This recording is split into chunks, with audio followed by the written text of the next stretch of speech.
When you buy an RV, you probably expect that the steering and suspension components are exactly what's needed to give you a comfortable ride as you drive down the highway. But are they really going to give you the best ride that you can get? Or could the handling be improved? We're here today in Vancouver, Washington at Roadmaster, who makes suspension components that are upgraded far beyond what you'll get in a factory setup. And David Robinson, the Vice President of Roadmaster, is going to fill us in on how you might get a better ride from your RV.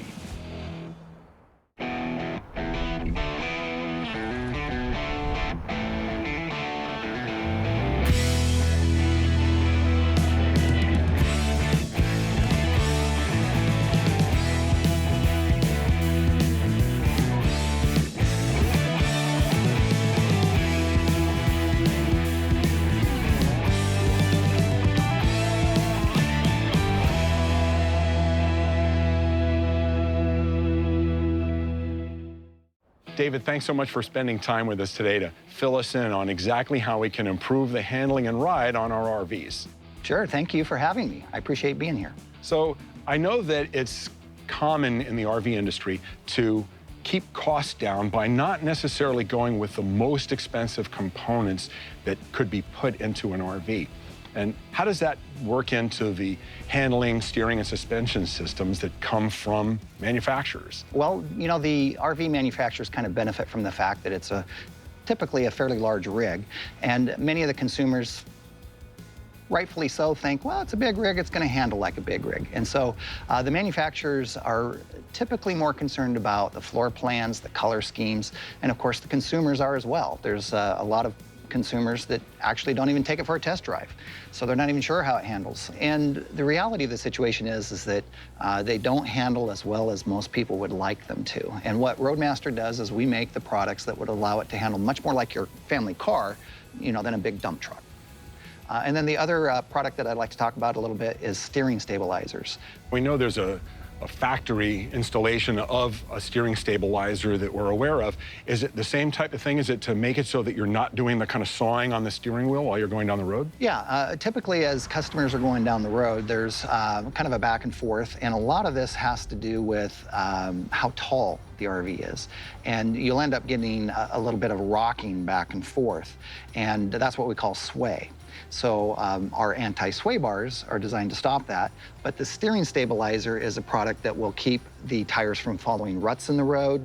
If you have potholes and the tire wants to turn a little bit, it'll help you keep going straight. Our reflex steering stabilizer actually has a device that will absorb that impact in the event of a front tire blowout so that it doesn't want to, you know, turn off to the side of the road. So the steering stabilizer will allow you to kind of get to your destination without having felt like you've been in a prize fight. Well, I know we came down Interstate 5 to get here this morning, and I know exactly what that's like. Even though I'm a former professional driver and drove buses for many years, I still know what it means to be tired at the end of the day from just maintaining lane position. So is it the steering stabilizer that's going to be primarily the help with maintaining your lane position, and then the sway bar is for ride comfort? Yeah, so the interesting thing is that a lot of the things that a steering stabilizer does are actually caused because of sway. So a steering stabilizer, if you have an RV with sway, is going to help immensely. But I actually recommend usually if you go into a gas station and you're rocking, if you have a semi that blows by you and you're rocking, start with the sway bar first, because a lot of the handling improvements that you get from the steering stabilizer are caused by that sway. So if you get rid of that sway first, you might not even need a steering stabilizer. However, the typical scenario for a guy that just wants to do everything, one shot and be done, front sway bar, rear sway bar, and a steering stabilizer.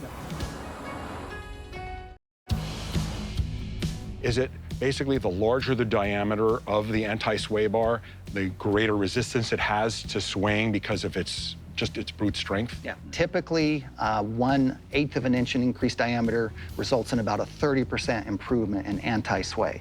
So, you know, when we're going from a 1 inch to a 1 5/8, it's an enormous improvement in handling.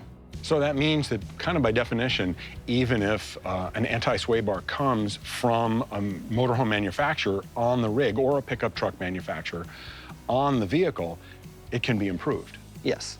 Again, they're putting on there kind of just what it needs for the weight capacity of the RV. They're more looking at the weight capacity than they are how much can I improve the ride.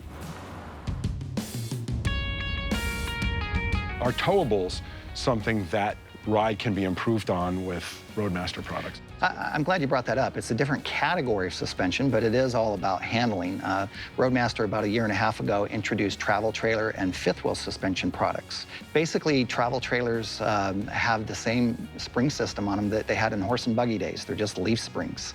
And they're just back there bouncing away because there's no shock absorption.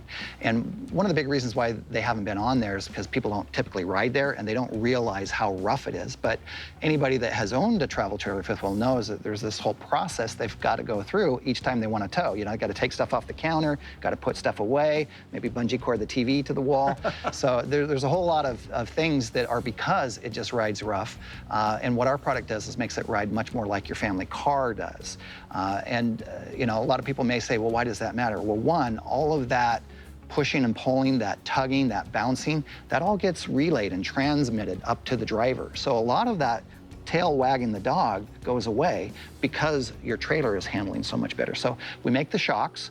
The other thing that we do is we make a slipper spring kit.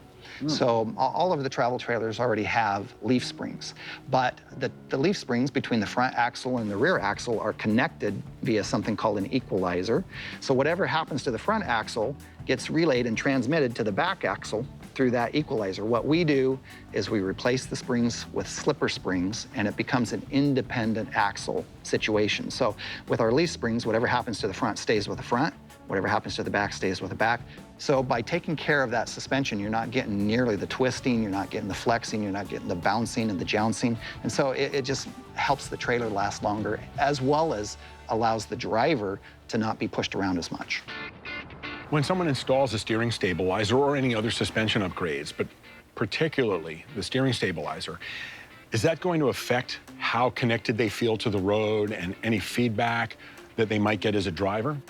One of the reasons why you're all over the road and having a hard time staying between the lines is because you can't really feel a true neutral.